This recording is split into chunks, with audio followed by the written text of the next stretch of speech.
132 civilians shot dead by Russian troops found in Makariv, Kyiv region. Here's a summary of the article.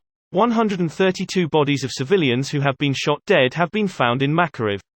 Makariv village head, on the 24/7 national joint newscast. According to Toka, as of yesterday, we have found 132 civilians who have been shot dead by the Russian orcs.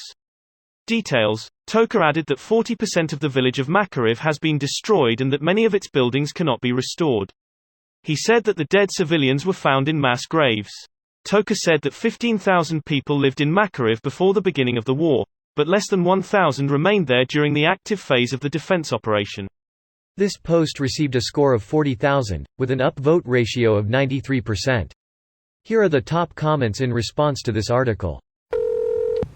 So this is the fourth or fifth town in the region where there were mass killings of civilians. I am afraid of what Ukraine will find in the east. They will find the same in every city that was occupied by Russians. There is zero reason to expect the genocidal atrocities of these Russian vermin to be contained to specific cities. Greater than they will find the same in every city that was occupied by Russians, probably not, because Russians destroy all the evidence if they can. That's why they have mobile crematoriums BTW.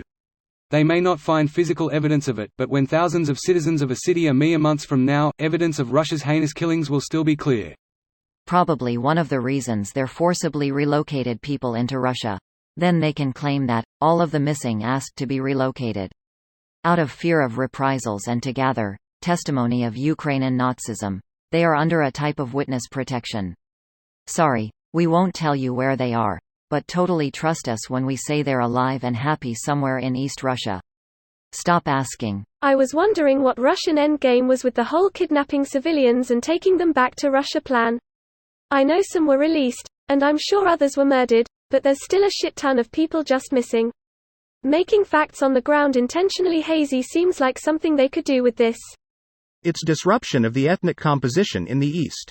They want more ethnic Russians there and the non-ethnic Russians to now consider themselves Russian and send a message to everyone else in the country about what's coming.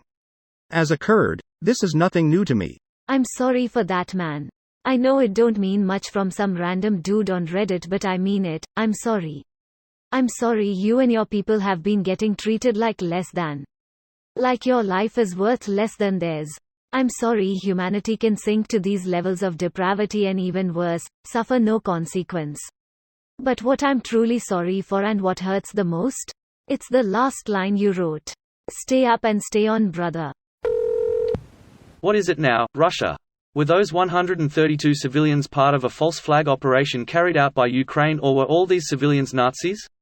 It's incredible what kind of mental gymnastics they come up with, in order to justify this war to their population. It's also good to remember when we talk about Ukraine conceding Crimea or Donbass that they aren't just giving up land. They're giving up people to a government that will arrest, murder or displace them in order to establish Russian control and legitimacy in the region. Ukraine may seem obstinate, but they're not just fighting for land.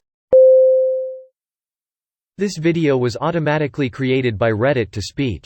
The article and comments in this video were selected from Reddit according to their upvotes, and any paraphrasing was performed by smmry.com, without any human intervention.